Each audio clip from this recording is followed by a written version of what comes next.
Hey everyone, it's George from Blockchain TXP and today is the 2nd of March 2023 and to be honest, not much has happened so far as the price of Bitcoin and cryptocurrency is concerned.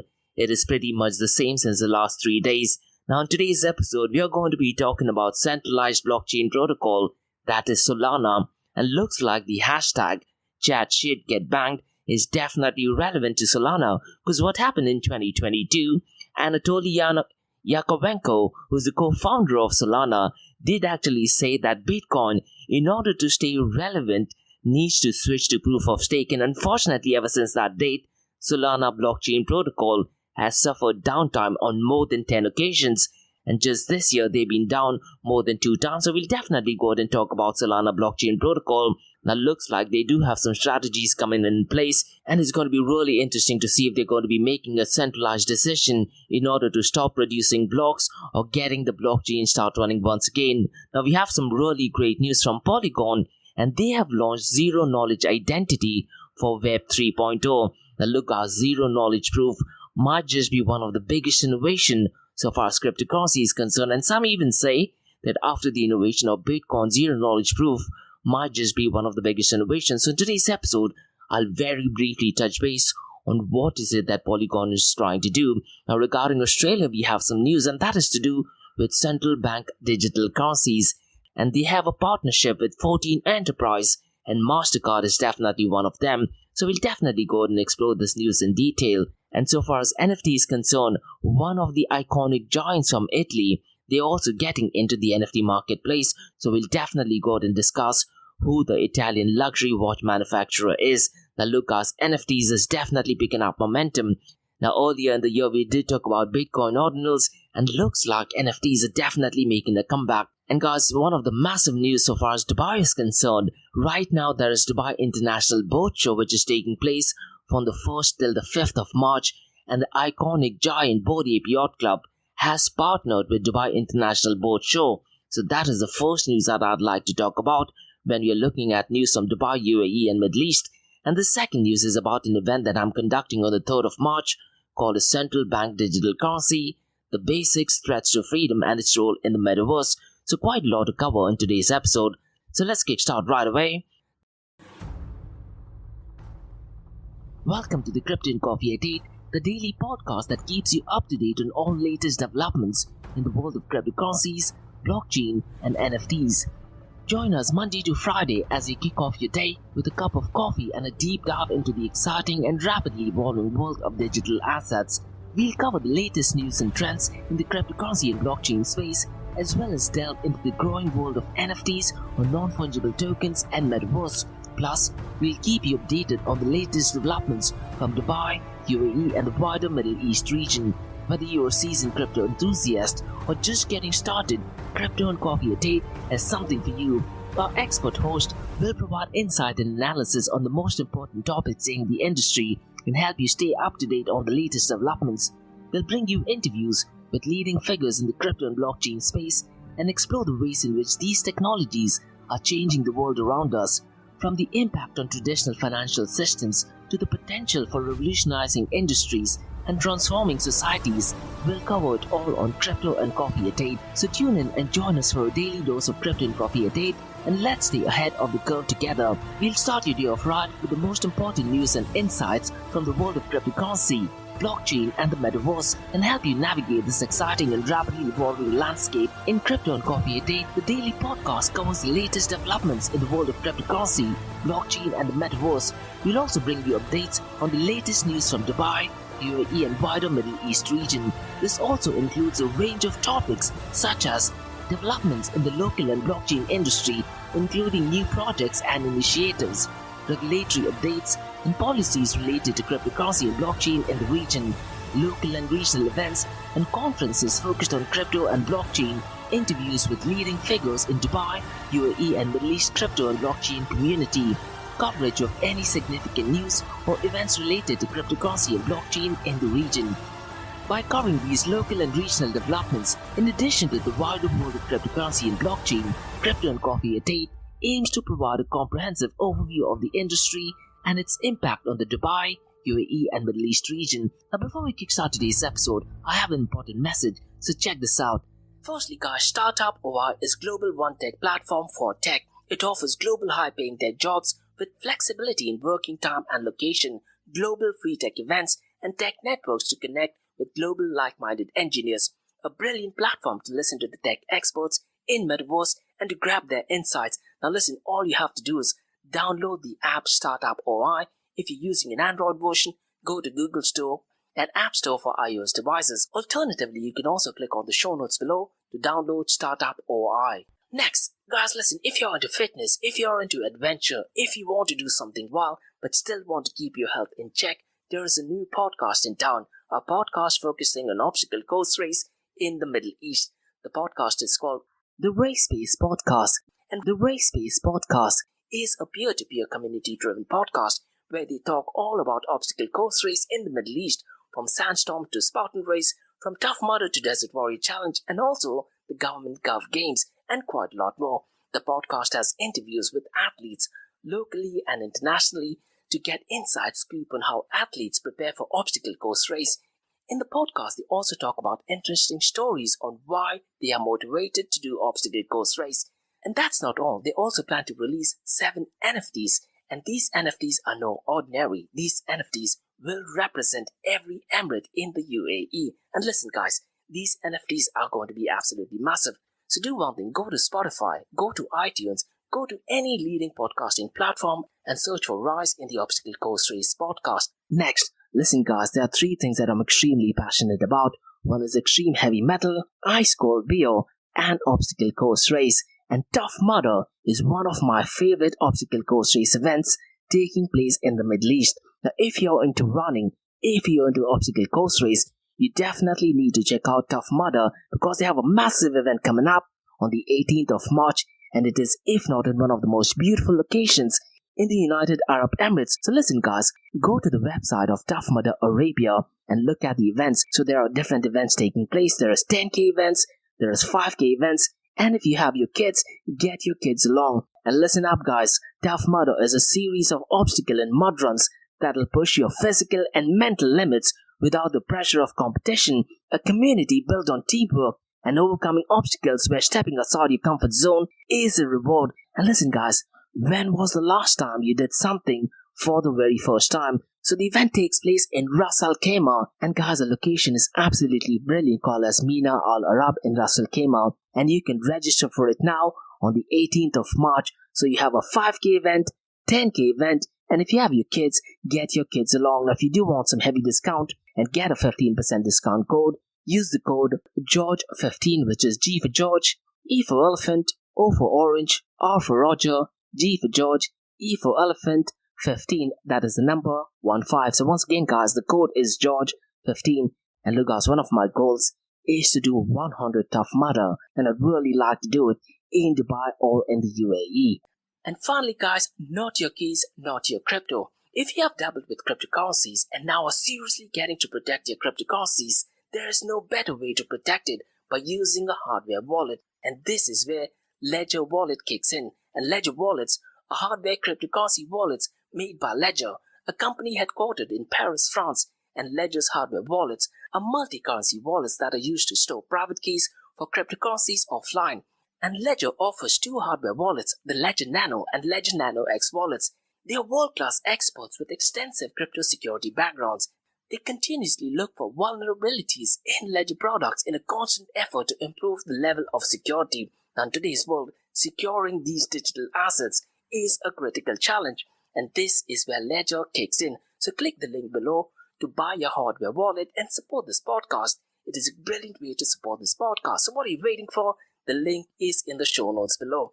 Now guys, since you've taken care of that, let's look at the global cryptocurrency market. Now as of today, 2nd of March, the global cryptocurrency market is at $1.07 trillion, and to be honest, since the last 24 hours, there has not been much price action. As a matter of fact, since the last 24 hours, it has gone down by 1.21%. Now guys, I really am not sure what the future of cryptocurrency and blockchain protocols will be after Jerome Powell decides to announce the interest rate hike. But that thing being said, you need to remember, when you look at cryptocurrency at a macro level, since 2013, the crypto economy in general has swelled by more than 80,000 466%. And there is some interesting article which is published by Bitcoin.com, which actually states that despite $1.5 trillion loss in 2022 downturn, if you were to compare the prices of Bitcoin, let's say 9 years and 9 months ago, it is still up by 80,466%. And this article that they have taken via Bitcoin.com does have a screenshot of CoinMarketCap.com, which I tend to look at it probably 10 or 14 times in a day. And what that report actually does state, and which I can 100% agree to, is in 2013, there were only 14 cryptocurrencies. Just 14, that is 1-4. But as of today, there are well over 22,709 crypto assets. Now, granted, 99.99% of them are absolutely horrible and scams, often called as shit coins. Now, additionally, it's really important to know that the market capitalization of the crypto economy has grown significantly in almost a decade. Now, moving from 14 cryptocurrencies to over 22,709 coins does definitely speak about the volume on the impact of Bitcoin. But that thing being said, guys, the total crypto market volume over the last 24 hours is definitely not looking good for the month of March. And as of today, 2nd of March, it is only at $44.64 billion. As a matter of fact, since the last 24 hours, it is down by 8.46%. The volume of DeFi is also low at $4.86 billion. And if you look at the total value locked, it is still below the $50 billion mark. And as of today, it is at $49.84 billion. Lido is still leading the race at 19.13%, and $9.54 billion is locked in its protocol. Now, if you talk about DeFi volume accounts for 10.89% of the total crypto market 24-hour volume. I really am looking at a much higher percentage of DeFi being part of the total crypto market volume. Now, MakerDAO is number 2nd so far as the total value locked is concerned, and as of today, it is at $7.23 billion, which is locked in its protocol.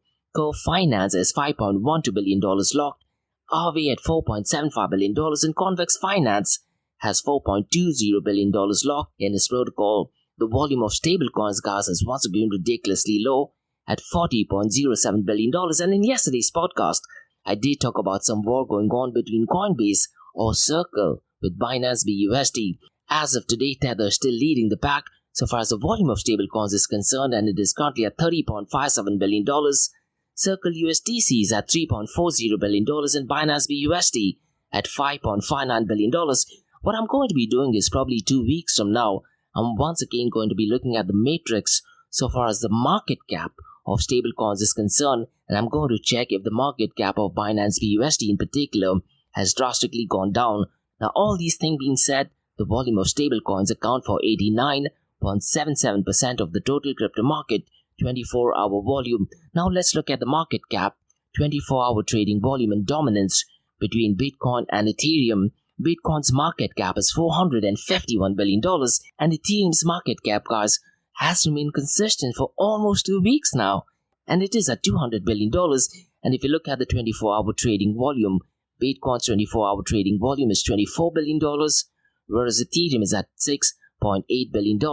The dominance, once again, is relatively steady in 2023. Bitcoin's dominance is at 42.34%. Ethereum's dominance is at 18.80%. Now, while you're listening to this podcast, guys, I have a quiz for you. What was Ethereum's maximum dominance in its entire history? The only hint I can give is in 2017, Ethereum did reach a maximum dominance. So the big question is, what was Ethereum's highest dominance? So mention your thoughts and comments in the comment section below. Now, in today's episode, guys, I'm going to be looking at decentralized apps for Ethereum as well as Binance Smart Chain. Now, I'm going to be only looking at the top 3. So the first one, so far as Ethereum is concerned, is Uniswap version 3. The second one is no surprise, is Uniswap NFT Aggregator, which is more of an NFT marketplace. And the third one is OpenSea. As a matter of fact, the fourth one is Blow. So it looks like exchanges and NFTs are definitely the main momentum so far as Ethereum blockchain is concerned. Now, if you look at Binance Smart Chain, the top 3 protocols are PancakeSwap, Hooked, and CyberConnect. Now, PancakeSwap, guys, is a DeFi protocol, but when I try to get out information regarding Hooked and CyberConnect, it did actually state that they are social media platforms working in Web 3.0, but unfortunately, I couldn't get more information, which is so surprising considering the fact that they are the second and the third most decentralized apps that is being used on Binance Smart Chain. Now, if you do have any additional information about Hooked or CyberConnect, please mention them in the comments below. Now guys, let's look at the king of all kings, that is Bitcoin. The price of Bitcoin is $23,444. Now what's going to happen over the weekend? Will the prices go down or will it cross the $25,000 mark? Now since the last 24 hours though, it is down by 1.49%. Since the last 7 days, it is down by 3.78%. Ethereum is $1,643. Since the last 24 hours, it is down by 0.58%. Since the last 7 days, it is down by 1.23%. Now look guys, so far as Ethereum is concerned, I would definitely recommend to keep a track as and when the Shanghai upgrade date gets in closer, because I wouldn't be surprised if the prices tends to fluctuate in either direction. It could go either up or it could go ridiculously down. Now if I have to bet, I would definitely bet on the price of Ethereum crossing the $2,000 mark as and when the Ethereum Shanghai upgrade date gets closer. This also coincides with when Jerome Powell will be announcing the interest rate, so I'm pretty much sure there's going to be a lot of traction, a lot of numbers and manipulation so far as the price of Ethereum is concerned. Now Binance BNB coin is below the $300 mark, and as of today it is at $298, and since the last 24 hours it is down by 1.79%. Since the last 7 days it is down by 4.12%. Now listen guys, when you talk about Ethereum, we often talk about Ethereum killers as well. Now in 2017, EOS was known to be an Ethereum killer, but it looks like that project has completely disappeared. Last year, there was a lot of hype about Solana. In 2021 actually is when the hype actually began. Now unfortunately, Solana is not doing good at all, and looks like the Solana network is more like Solana NOTwork. Now since the last in its history, it has been down by more than 10 times. But what is really shocking and surprising is when you talk about open blockchain, unfortunately in case of Solana, there is a centralized entity who does go ahead and make this decision.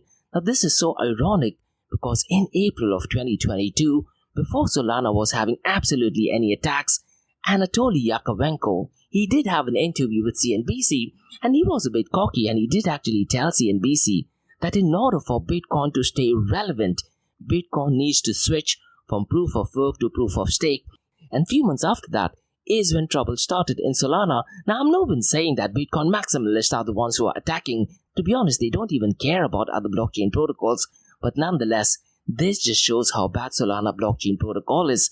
The only reason Solana did get so much of hype was because of the notorious legend Sam Bankman-Fried, because he did buy over 80 or 90% of the tokens, which did heavily pump up the price of Sol. And that was the only reason why the price of Sol did actually pump up. And in 2021, Solana was notoriously known for double entry or triple entry or 4 times entering the same data. And that's one of the reasons why the DeFi volume and the DeFi hype did pick it up. But unfortunately, when you talk about Solana, they seem to be having quite a lot of problem.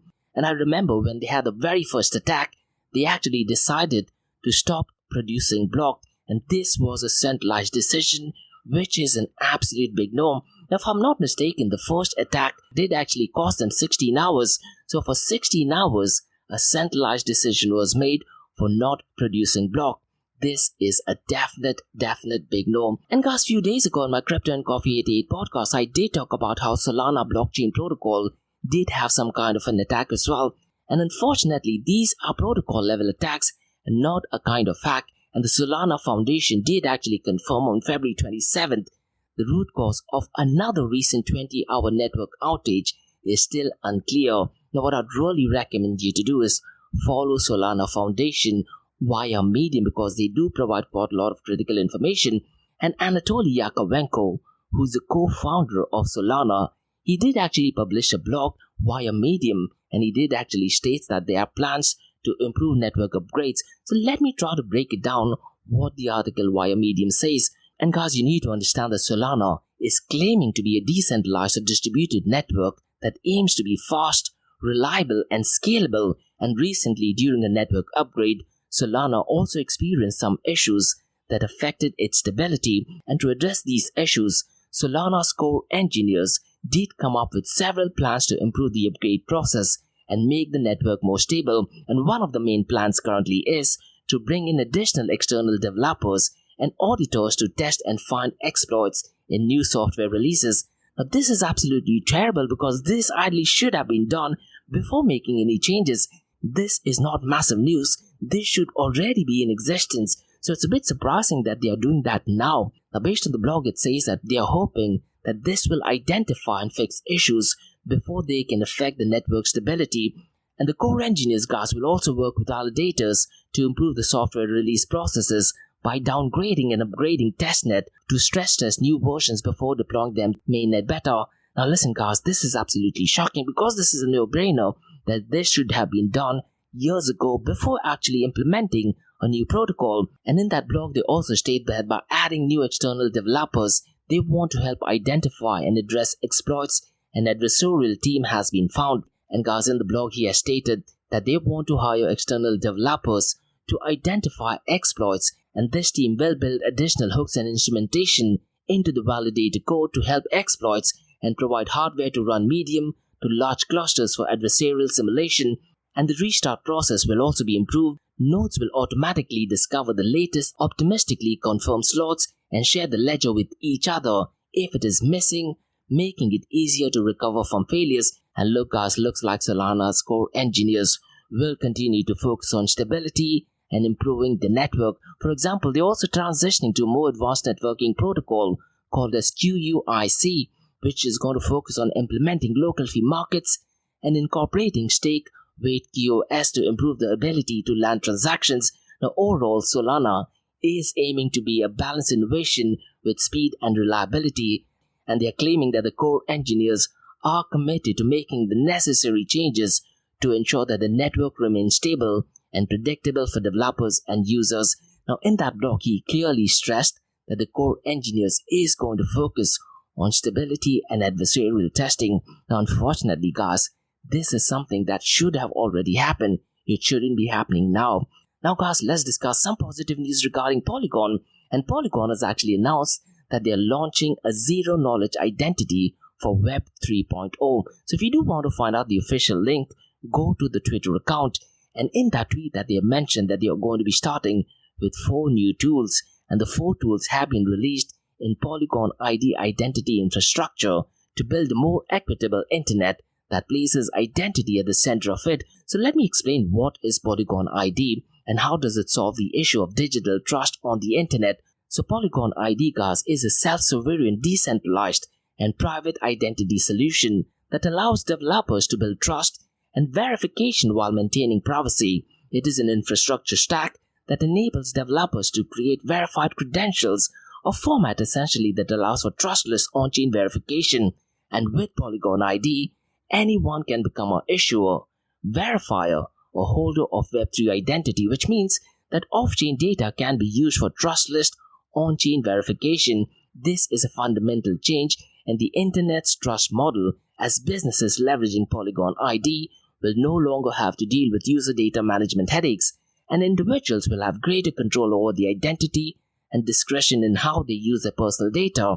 And Polygon ID offers several tools including Verify Software Developer Kit, Issuer Note, Wallet Software Developer Kit, and Wallet App that helps developers integrate decentralized identity into the application while also being Web3 native. And guys, the Polygon ID enables developers to accomplish what previously has not been possible online, enabling trust and verification while delivering a user-friendly experience and maintaining the veil of privacy. And Polygon ID has several use cases, including identity verification for decentralized autonomous organization or distributed autonomous organization, how I like to call it, KYC solutions, e-commerce customer onboarding, passwordless login, under-collateralized lending, and portable avatars and reputation. And look guys, if you were to implement zero-knowledge proof, I think it'll be an absolute game changer. And one thing which I've said several times in my past, there are very limited use cases of Web 3.0. Signing in with your private key is one of them, and second is zero-knowledge proof. So it's going to be really interesting to see how this news develops. I wouldn't be surprised if this news will be a game changer in the next coming months or even in the next coming years. Now guys, let's discuss some news from Australia. And the Reserve Bank of Australia has tapped Mastercard and 14 other banks such as ANZ, Australian Bond Exchange, Monoova and many others to test central bank digital currency. And the Reserve Bank is collaborating with the Digital Finance Cooperative Research Centre, also called as DFCRC, on a research project to explore potential use cases and economic benefits for a centralized digital currency. And guys, if you go to the website, they've also provided use cases and the projects will take part in countries' central bank digital currency pilot projects. Now listen guys, I am not an advocate of central bank digital currency, but it's so critical that you truly understand what a central bank digital currency is. And later on in my episode, I'm going to be discussing an event that I'm conducting on the 3rd of March, where I go ahead and explain the basics of central bank digital currency, the threats to freedom, and its role in the metaverse. Now guys, let's discuss a massive news in the world of NFTs. And Panerai, the Italian luxury watch manufacturer since 1860, is also getting into NFTs. And Decrypt did publish an article, and the article does have an interview with Eva Asayag, and where they go ahead and explore the Web3 cases of Panerai. And in that interview, they also explained what is it that Panerai is doing in the NFT world. And she went ahead and explained the digital passport, and she also got and explained the experience watches. So what I'd really recommend you to do is watch that video, because it is only for roughly around 6 minutes long. And I very specifically remember guys, in March of 2022, I did cover a news about Panerai that they had launched an NFT initiative, but I do believe that that news was not to do with the watch as such, but it was more to do with car racing. So definitely go ahead and check out Panerai website. Now guys, let's discuss another massive NFT news, but this is regarding news from UAE. So now we're going to be discussing 2 news from UAE, and the first news is about Bored Ape Yacht Club, and they have partnered with Dubai International Boat Show. Now listen guys, in Dubai, there is a massive event taking place called as the Dubai International Boat Show, and it is taking place between the 1st and the 5th of March, and the MENA region is hosting the second highest fleet to billionaire ratio. And if you talk about super yacht, this is the place to see, because 12.6% of the super yacht is available in Middle East, and Middle East is now home to 12.6% of all of them. And guys, when there were sanctions which was heavily imposed on Russia, there were rumors that a lot of Russians did actually move to Dubai, and a lot of the multi-billionaires did actually buy massive expensive super yacht. And guys, based on the website of Dubai International Boat Show, it says 1.5 billion dirhams total value of boats are currently on display. Now, so far as the NFT news is concerned, the news is that Bored Ape Yacht Party has partnered with Dubai International Boat Show to host the first ever BAYC, that is Bored Ape Yacht Club, meetup outside the US. So this is definitely going to make some massive news. And the Bored Ape Yacht Party is hosted by Bored Ape Yacht Club, which is BAYC, and Mutant Ape, also called as MAYC. And guys, Mutant Ape Yacht Club, that is MAYC holders, is set to take place on the 3rd of March 2023, that is tomorrow. And the event is officially part of Dubai International Boat Show and features live performances by Ape DJ Richie Boy, digital and physical art showcases including virtual reality paintings and quite a lot more. Now listen guys, we do want to sign up for the Dubai International Boat Show. I believe the ticket is only 60 dirhams, which is roughly around $15 to $20. It is an absolutely brilliant event, and I'm definitely going for most of these days. And the Dubai International Boat Show is the largest and the most renowned marine and lifestyle event in the Middle East, and is preparing to welcome 30,000 visitors from the 1st to the 5th of March.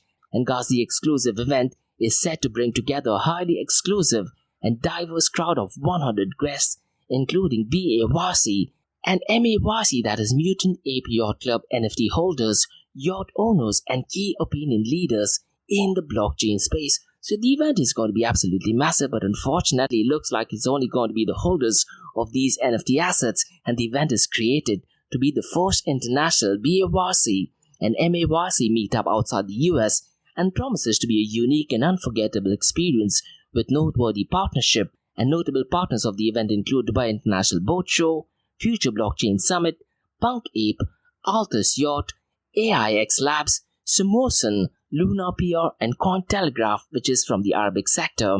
And the BAYC community fosters personal relationships among members and promotes community, culture, art, and music values. and has made headlines for its unique approach to community building and the entire Yuga Labs ecosystem.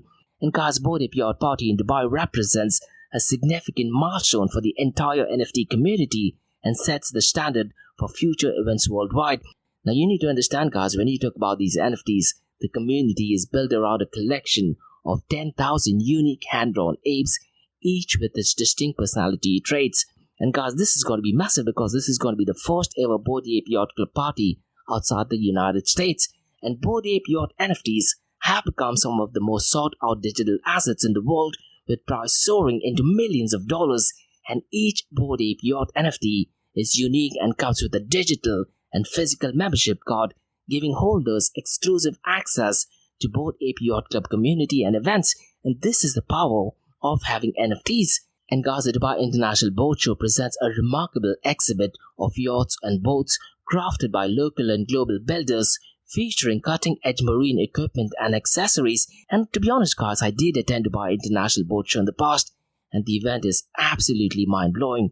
You can see the world's most expensive yacht, and I'm pretty much sure that Conor McGregor, when he had a fight in Abu Dhabi, he did rent one of the yachts from a Russian billionaire, and I'm pretty much sure that was from Dubai. And guys, the Dubai International Boat Show is one of the most extensive boat shows in the world, attracting more than 30,000 visitors globally. So if you are in Dubai, you definitely need to attend the Dubai International Boat Show, and you definitely need to check out the Bored Ape Yacht Club party. Now guys, let's discuss some news regarding central bank digital currency. And guys, I wouldn't be surprised in the second half of this year, central bank digital currencies will be the main talk. Now I do have an event on the 3rd of March, that is tomorrow, between 2 p.m. to 3:30 p.m. Gulf Standard Time. So essentially, the session is going to be broken down into 3 parts. In part A, I'm going to be discussing what is central bank digital currency. We'll be looking at the history of central bank digital currency and how does central bank digital currency work. We will look at the current state of central bank digital currency, and I'm going to be sharing my thoughts and opinions at a macro level, and I'll try to go in detail as well. We'll also look at the countries currently studying, working on central bank digital currency. And in today's episode, we did talk about some news from down under, that is Australia, who's working on central bank digital currency. We'll also look at El Salvador's role, what happened when they adopted Bitcoin as a legal tender, and did it trigger IMF, that is the International Monetary Fund. And we'll go ahead and explore IMF's stand on central bank digital currency, and also look at World Economic Forum, what their stance on Bitcoin is, and what their stance on central bank digital currency is. And we'll also discuss when will United Arab Emirates launch its CBDC. Now guys, in my Crypto and Coffee Date podcast in February, I did talk about the UAE Central Bank. They have rolled out a program called as FIT program, and they have 9 core areas. So we'll definitely go ahead and explore that in detail. Now in the second part of the session, guys, I'm going to be discussing central bank digital currency versus Bitcoin.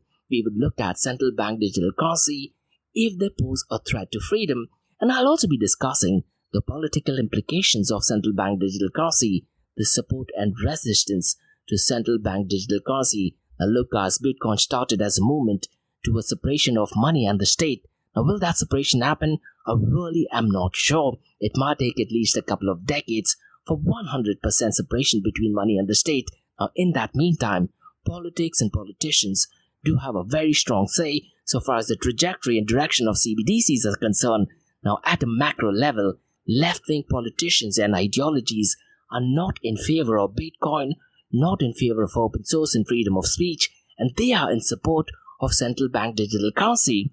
Right-wing politicians and right-wing ideologies, on the other hand, are in favor of Bitcoin, are in favor of open source and freedom of speech, and are definitely against central bank digital currency. So we'll go ahead and explore those in detail. We'll also look at China's role in CBDC. We'll also go ahead and explore the different types of central bank digital currency, that is retail CBDC, multiple CBDC, and wholesale CBDC. And guys, UAE was part of a multiple CBDC going back to 2018, and we'll also go ahead and explore central bank digital currency's role in the metaverse.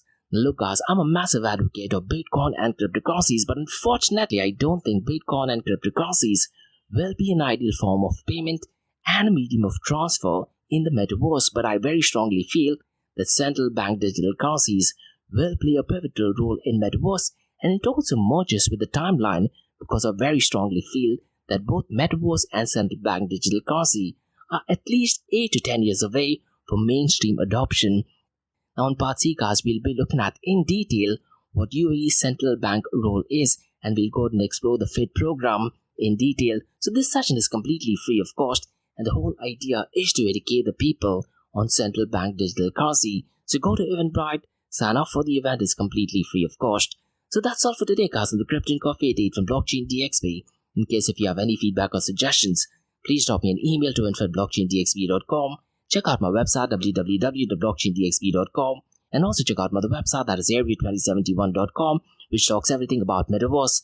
And guys, in tomorrow's Metaverse Everything podcast, I'm going to be discussing some cool things, some not so good things, and some really interesting things about Metaverse. So please check that thing out. And if you like listening to this podcast, please click on the follow button, give it a 5-star rating, and share the word across.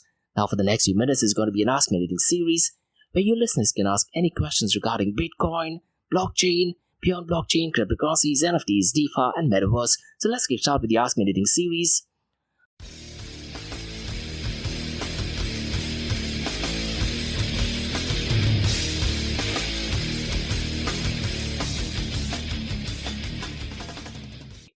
I have a question by Carl who asks, what do you think of central bank digital currencies, and will people stop using Bitcoin? Now this is a brilliant question, Carl, and the answer is pretty simple. I don't think central bank digital currencies are great, particularly when you talk about freedom.